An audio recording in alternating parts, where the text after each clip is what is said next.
నెహెమ్యా గ్రంథం 8:10. మీరు దుఃఖపడకుడి, యెహోవా యందు ఆనందించుట వలన మీరు బలమొందుదురు. అది దేవునికి స్తోత్రం. బల రహస్యం ఏంటి? లోకంలో ఆనందించడం కాదు, యెహోవాలో ఆనందించాలి. కానీ సైతానుగాడు ఏం చేస్తాడు తెలుసా? మనం దేవునిలో ఆనందించడానికి మనకి ఇరిటేషన్ పుట్టించి లోకంలో ఆనందించడానికి మనకి ప్రేరణ కలిగిస్తాడు. అజ్జుడు ఎంత బాగుందో, ఇజ్జుడు ఎంత బాగుందో, అజ్జుడు ఎంత బాగుందో, ఇజ్జుడు ఎంత బాగుందో, లోకములో ఆనందించినట్లు చేస్తాడు. లోకంలో మనం ఆనందాన్ని వెతుక్కున్నామంటే బలహీన పడతాం. దేవునిలో ఆనందాన్ని వెతుక్కున్నామంటే బలవంతులమై ఉంటాం. దేవునికి స్తోత్రం కలుగును గాక. కానీ చాలామంది చూడండి, ఇప్పుడు ఈ కాసేపు దేవుని సన్నిధి అయిపోయింది మామ అనిపించుకుంటారు, ఆమెను అంటాను జంపు, ఇక పోయి ఇంటికి పోయి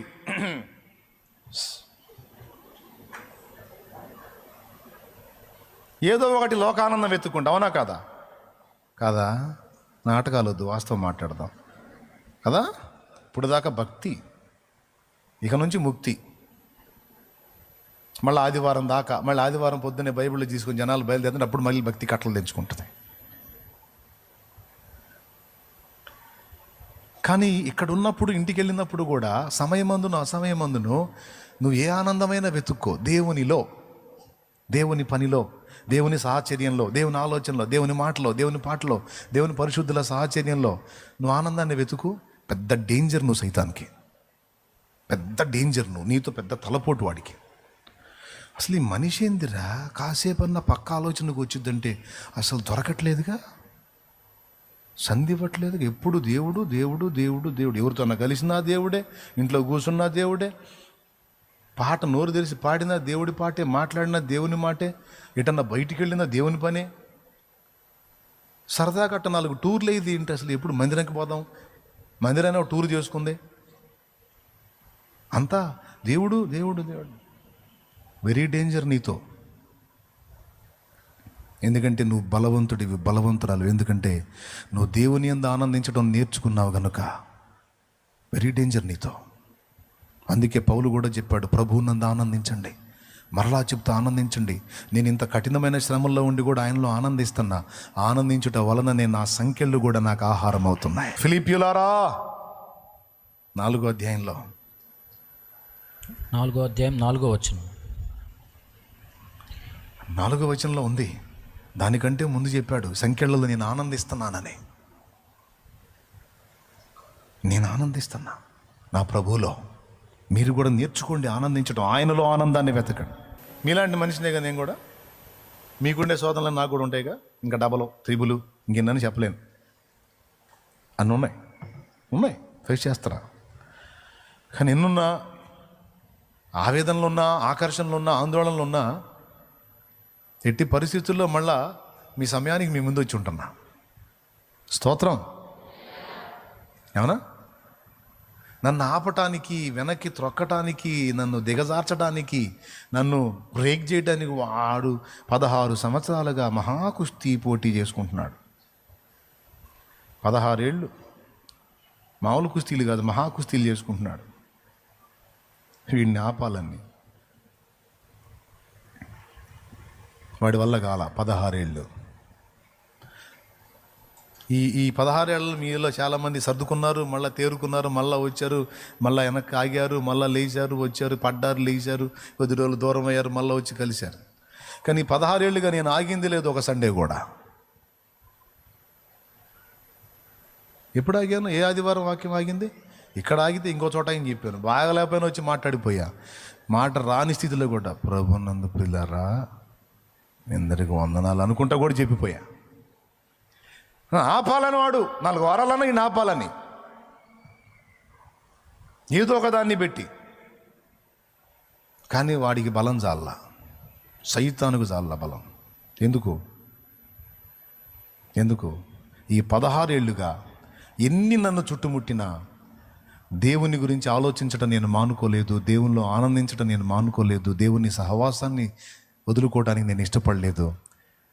నేను ఏది చేసినా, ఎటుపోయినా, ఎటొచ్చినా తలంపులెల్లా నా తపన ఎంత నీ చిత్తం చేయుటయే. అందుకే ఏ టయానికి అటు కృంగిన వేళలో సైతం తిరిగి తేరుకొని, గాయాలైన వేళలో సైతం తిరిగి తేరుకొని అని మళ్ళా లైన్లోనికి వచ్చి వాడికి ఛాన్స్ లేకుండా చేయడానికి కావాల్సినంత బలమంతా కూడా ఆయనలో ఆనందించడంలోనే దొరికింది. ఆయనలో ఆనందించడంలో, ఆయనలో సంతోషించడంలో, ఆయన్ని మహిమపరుచుకోవడంలో, ఆ మహిమలో ఆనందించడంలో పొందా. లేకపోతే మీ కాడికి నేనే ఇంకేం లావు ఉన్నానా, ఇంకేం వెయిట్ ఉన్నానా? అంతేగా. మరి ఎలా సాధ్యమైంది? నన్ను ఎవరు రేపినా, రేపకపోయినా, ప్రోత్సహించకపోయినా, ప్రోత్సహించడం కాదు, దిగజార్చకపోతే సంతోషం. పైకి నెట్టకపోయినా పర్వాలేదు, కిందికి లాక్కపోతే సంతోషం.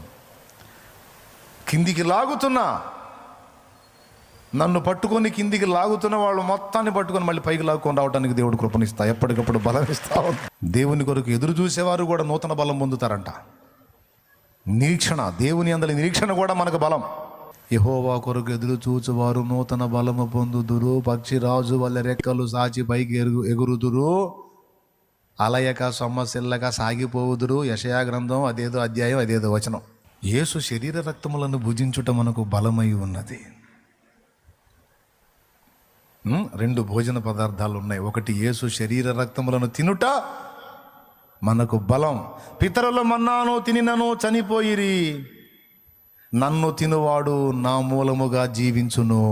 పరలోకము నుండి మీకు పంపబడిన ఆహారం ఇదే. పితరులు మన్నాను తినినను చనిపోయిరి, నన్ను తినువాడు నా శరీరము తిని నా రక్తము త్రాగువాడు నిత్య జీవం గలవాడు. యోహాను సువార్త 6వ అధ్యాయం 53వ వచనం. నా శరీరము నిజమైన ఆహారము, నా రక్తము నిజమైన పానమై ఉన్నది. నా శరీరమును తిని నా రక్తము త్రాగువాడు నిత్య జీవం గలవాడు. అది 7 బలాలు మనకు బలం చేకూర్చడానికి. 7 వస్తువులు అనుకోండి, 7 సంగతులు అనుకోండి, మనకు బలం ఇచ్చేయి. పరిశుద్ధాత్మ, దేవుని వాక్యం, కృప. మిస్టర్ కృపారావు గారు ఎప్పుడు మనతో ఉండాలి. కృపయే నాకు లేకపోతే వాడు వస్తాడు నీ దగ్గరికి, నువ్వు చేసిన పనులని దరిద్ర పనులు, సిగ్గు లేకుండా మళ్ళీ అల్లే స్తోత్రం అంటాను. ఏం ముఖం పెట్టుకుని అంటారు నువ్వు? దరిద్ర పనులని చేసుకుని వచ్చి అంటాడు. అప్పుడు దేవుడు అంటాడు, కృప ఉంది, భయపడవాకు, కృపను బట్టి రా నా దగ్గరికి, చెప్పు కృపను వాడు సర్దుకుంటాడు అంటాడు. శత్రువు నీ దగ్గరికి వచ్చినప్పుడు నువ్వు చెప్పాలి, యేసు రక్తము, 2వది కృప. యేసు రక్తంలో నన్ను కడిగాడు, కృపతో నన్ను చేర్చుకుంటాడు. మా నాన్నకి నాకు లేని ఫీలింగ్ నీకెందుకు రా? ఎందుకు నీకు?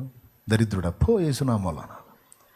తంతే తంతాడు రా మా నాన్న, తిడితే తిడతాడు, కొడితే కొడతాడు, తన్నులు తింటా, తిట్లు తింటా, ఏదో ఒకటి ఆయన చేస్తాడు. లేదా ఆయనకి ఇష్టమైతే దగ్గర తీసుకొని ముద్దాడుకుంటాడు, ఇంకోసారి అట్లా ఉండొద్దురా బేటా అంటాడు. మా నాన్న ఆయన, నువ్వేంటి? కృప ఉంది కదా అని పాపం చేయదుమా? నేను ఎట్లా చేస్తారా? నేను ఆయన కొడుకునైతే ఆయన బ్లడ్ నాలో పని చేస్తుంటే నేను సిగ్గులేక చేస్తానా ఏంది? నేనేమన్నా కుక్కనా కక్కి తిరిగి తినటానికి, లేదా పందినా మళ్ళీ బురదలో పొరిలాడటానికి? నేను యేసు గొర్రె పిల్లను రా. కృప ఉంది. కృపయే నాకు. ఆ కృపను బట్టే కదా తప్పిపోయిన కుమారుడు తండ్రి దగ్గరికి వచ్చింది. కృప చూపుతాడని చూపాడు. కాబట్టి కృప మనకు బలం. యేసు రక్తం కూడా మనకు బలమే. సరే, యేసు రక్తం, కృప 2 కలిసి ఒక లెక్కలో వేసేద్దామా?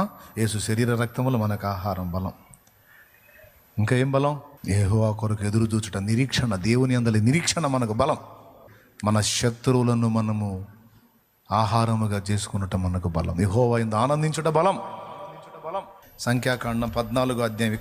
యెహోవా మన యందు ఆనందించిన ఎడల ఆ దేశములో మనల్ని చేర్చి దానిని మనకిచ్చును. అది పాలు తేనెలు ప్రవహించు దేశము. మెట్టుకు మీరు యెహోవా మీద తిరుగుబడకుడి, ఆ దేశ ప్రజలకు భయపడకుడి, వారు మనకు ఆహారమగుదురు. భయపడితే మనం ఆహారం అవుతాం. ఇది పాయింట్. భయపడి వెనక్కి తగ్గితే మనల్ని తింటుంది శత్రువు. దేవుని యందలి విశ్వాసాన్ని బట్టి భయపడక అడుగు ముందుకేస్తే వాళ్ళు మనకు ఆహారం అన్నాడు. ఇది ఫినిషింగ్ టచ్. ఆ దేశ వాసులు ఏమన్నాడు అక్కడ?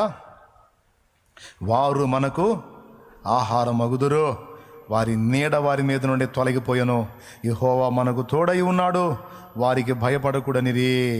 పిల్లారా, నేను చెప్పిన 2 సంగతులు మీరు మనస్కరించాలి. మొట్టమొదటిది, సత్యం కొరకు రోషం కలిగి సత్య సంబంధమైన పరిచర్య చేయడానికి ప్రేమ చూపాలి, కానీ తెలివి తక్కువ ప్రేమ కాదు అన్న పాయింట్ని కూడా గ్రహించి సూచక్రియలు, అద్భుతాలు, మాతృ కార్యాలు, మరి ఏదో తాతలు తండ్రులు పారంపర్యాల మీద కాదు. మేము ఫస్ట్ నుంచి అదే బ్రదరు. అందుకని అందులోనే